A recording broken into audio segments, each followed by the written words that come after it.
आपको लगता है कि आपका कोई क्वेश्चन अधूरा है, आप पूछना चाहते हैं, तो मुझे कमेंट बॉक्स में लिखकर ज़रूर बताएं।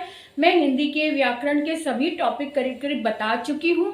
आप मेरे वीडियोस देख सकते हैं। और अगर कोई और नया टॉपिक आप जानना चाहते हैं तो मुझे ज़रूर बताएं, कमेंट बॉक्स में लिखें। मैं आपको नया वीडियो बनाकर ज़रूर दूंगी उसके ऊपर। तो देखते रहिए आज का वीडियो। हेलो बच्चों, कैसे हो? बढ़िया होंगे। तैयारी अच्छी चल रही है एग्ज़ाम की, है ना? हाँ बिल्कुल, फोकस ज़रूरी है। आपको पता है आपकी तैयारी में 3 बातों का होना बहुत ज़रूरी है। एक तो प्लान, एक दिन पहले आप प्लान करेंगे कि अगले दिन सुबह से ही आपने क्या क्या पढ़ना शुरू करना है। दूसरी बात कि आपका फोकस पूरा होना चाहिए, जो भी हमने पढ़ना है उस पर पूरा फोकस हो। और तीसरा है हमारा टारगेट जो भी आपने बनाया कि आज के दिन में हमने क्या क्या पढ़ना है, वो पूरी तरह से वो कंप्लीट हो जाए। इसलिए टाइम को मैनेज करके चलना है। और इसके लिए मैनेज करने के लिए सबसे पहले हमें क्या करना होगा? टाइम टेबल बनाना होगा। टाइम टेबल बहुत ही ज़रूरी है। आपको टाइम मैनेज करना आ जाता है तो आप पूरे दिन का यूज़ करना सीख जाएंगे कि बिल्कुल भी 1 मिनट भी उसमें से वेस्ट नहीं होगा। तो सबसे ज़्यादा ज़रूरी एक दिन पहले आपने प्लान करके रखना है। बिल्कुल, प्लान का मतलब होता है कि हमने अपने ब्रेन को समझाना, ब्रेन को बता के रखना है कि अगले दिन का क्या प्रोग्राम है ना? तो ब्रेन जब पहले से फीड किया हुआ होगा, टाइम टेबल उसमें फीड किया हुआ होगा, तो वो हमें सिग्नल देता रहेगा, वो हमें याद दिलाता रहेगा कि ये समय हो गया, अब इस समय ये करना, इस समय ये करना। बिल्कुल, आपने सुना होगा ना, आपकी मम्मी या दीदी बोलती होंगी कि भी अगर सुबह जल्दी उठना है ना तो रात को अपने तकिए को बोलकर सो कि सुबह मुझे जल्दी उठा देना। तो इसका मतलब यह है कि हमने अपने ब्रेन को बताना होता है। ब्रेन यानी कि माइंड मेकअप करके जब हम पहले से रखते हैं ना, तो हमें सोचना नहीं पड़ता। पहले से हमारा दिमाग पहले से उसके लिए तैयार रहता है, तो हम उस काम को बहुत जल्दी कर लेते हैं।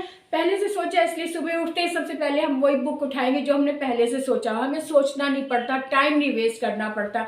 इसलिए इस बात का जरूर ध्यान रखिए।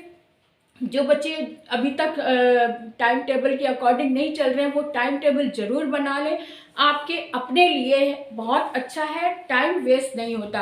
आपका जो भी चैप्टर आज का बना है, आप वो लेकर बैठो और ऐसा समय, ऐसा प्लेस ढूंढो, बैठो जहाँ पर कि कोई तेज आवाज़ आपके कानों में ना लगे, कोई झगड़ा ना हो रहा हो, कोई तेज म्यूजिक ना बज रहा हो, या फिर आपको खाने पीने की बातों में कोई बाहर से कोई बातें सुनाई दे रही हैं, आपका मन ललचाने लग जाता है। तो इस तरह का भी माहौल आसपास ना हो। और आप जब जो भी स्थान पर बैठे वहाँ अपना फोकस करके बैठे। आपका जो दिमाग ये है ना, ये आइज़ जो है वो उस हॉर्स की तरह होनी चाहिए, जिसके हॉर्स जब भाग रहा होता है उसके आंखों के सामने पट्टियाँ लगी होती है ना? तो पट्टियों का मतलब कि वो इधर उधर नहीं देखता, वो सामने देखता। फोकस करना चाहिए, हमने पढ़ना क्या है उस तरफ ध्यान देना। जब वो आपका जो टारगेट बनाया है वो जब कंप्लीट हो जाए, तब आप रूम में से बाहर निकलो, अपना जो भी खाना पीना है वो लो, खाओ, बात करो, फिर से वापस अपने टाइम टेबल के अकॉर्डिंग अपने रूम में आकर बैठ जाओ और अपना चैप्टर रेडी करो। ये छोटा सा रूटीन बहुत ही ज़रूरी है। अगर आपको बोर्ड में या किसी भी एग्ज़ाम में फुल मार्क्स चाहिए ही चाहिए। फुल मार्क्स का मतलब ये नहीं कि 100%, यानी कि आपको आपकी स्किल के अकॉर्डिंग जितने आपने सोचा हुआ है कि मुझे इतना चाहिए, अधिक से अधिक तो हर कोई चाहता ही चाहता है, और 100% हर कोई सोचता है, लेकिन आ तो नहीं जाते। लेकिन आपने जो पढ़ा वो आपके माइंड में आना चाहिए, भरा रहना चाहिए। आपने कुछ सीखने के लिए पढ़ना है।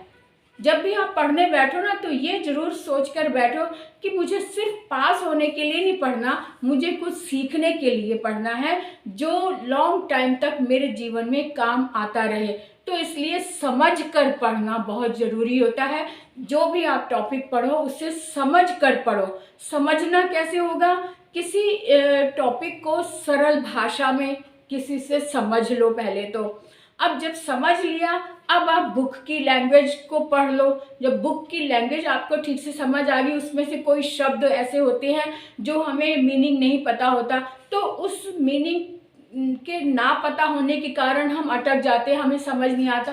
तो उस मीनिंग को ज़रूर समझ लो, पहले डिक्शनरी लो या गूगल करो, जो भी करो, उस मीनिंग को समझ कर आगे जब बढ़ोगे तो उसका मीनिंग जो है वो क्लियर हो जाएगा। आपका जो भी चैप्टर है वो एकदम शीशे की तरह साफ हो जाएगा और आपको बहुत इजीली लर्न भी हो जाएगा। जब तक आपका मीनिंग क्लियर नहीं होगा तब तक आप उस पर अटके रहेंगे, आगे नहीं बढ़ पाएंगे।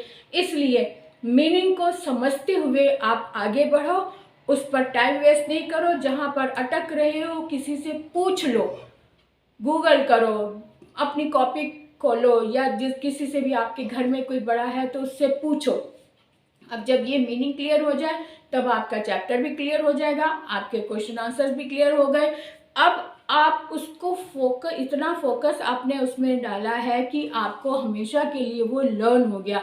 अब उसको और लॉन्ग टाइम तक लर्न रखने के लिए उसको लिखना ज़रूरी होता है, क्योंकि जब हम लिख रहे होते हैं ना तो वो शब्द जो है वो हमारे दिमाग में अंकित हो रहे होते हैं। हम लिख तो कॉपी में रहे होते हैं लेकिन वो अंकित दिमाग में हो रहे होते हैं, इसलिए वो लॉन्ग टाइम तक लर्न रहते हैं। इसलिए लिखना बहुत ज़रूरी है। लिखने से एक तो स्पेलिंग क्लियर हो जाती है। स्पेलिंग जब हम लिख रहे होते हैं तो जब हम बाद में भी अगर याद करते हैं, सोचते हैं, तो वो स्पेलिंग आंखों का लिखा हुआ जो है दिमाग में एकदम क्लियर हो जाता है, आंखों के सामने आ जाता है और हम स्पेलिंग को बिल्कुल रट लेते हैं। इसलिए लिखना बहुत ज़रूरी है। लिख लो और फिर अपने फोकस पे ध्यान देते हुए अगले टारगेट पर आ जाओ, जो हमने टारगेट बनाया हुआ है। नेक्स्ट टारगेट पर आ जाओ। जो भी आपका टाइम टेबल है उसके अकॉर्डिंग अगर आप इस तरह से चलोगे तो आप 100% अपने स्टडी में, अपने एग्ज़ाम में कामयाब होगे। और यही तरीका है पढ़ने का। और साथ में जब आप रूम में अपने पढ़ने बैठो तो साथ में एक पानी का ग्लास ज़रूर रख लो, पानी बोतल में पानी ले लो, या और थोड़ा बहुत खाने के लिए भी, कि कुछ जैसे बीच में मन थोड़ा सा उखड़ता भी है उस समय कुछ खा लो, बिस्किट है या जो भी आपको मन हो, फ्रूट रख लो, फ्रूट सबसे अच्छा होता है।